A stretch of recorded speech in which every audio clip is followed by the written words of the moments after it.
வணக்கம். நமது காணொளி பார்க்கும் அனைத்து அன்பு உள்ளங்களுக்குமே இதயம் கனிந்த எங்களுடைய இந்திய மண்ணின் சார்பாகவும் தமிழ்நாட்டின் சார்பாகவும் ஒரு கிராமத்தின் சார்பாகவும் நெகிழ்ச்சியான வணக்கத்தை தெரிவித்துக் கொள்கிறோம். நம்முடைய பயணங்கள் நேர்பாதையில் செல்கிறவருக்கு ஆண்டவன் சோதிப்பான், கைவிட மாட்டான் என்று சொல்வார்கள்.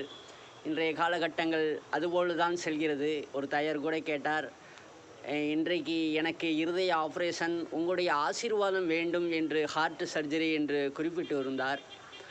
அதனால் இறைவன் எந்த ஒரு நல்ல எண்ணத்தோடு இருப்பவர்களுக்கு அந்த இறைவன் நல்லதே செய்வான்.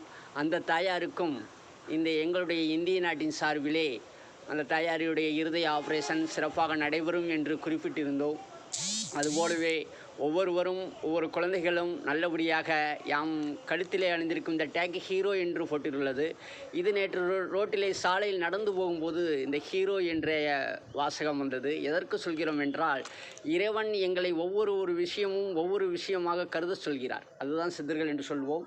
யாம் பையிலே வைத்திருக்கும் இந்த பை என்பது அடுத்தவர்களுக்கு ஒரு பை என்று சாதாரணமாக நினைக்கலாம். ஆனால் டவர் என்று உள்ளது, அதிலே மெசேஜ்.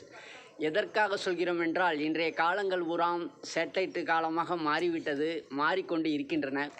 ஆகையாலே எல்லோருக்கும் இந்த டவர் போல உயரத்தில் வர வேண்டும், எல்லோருக்கும் நல்லதே செய்ய வேண்டும், நல்லதே நடக்க வேண்டும், இந்த துன்பங்கள்லாம் விலகி நல்லதே நடக்க வேண்டும். தாய் மண்ணே வணக்கம்.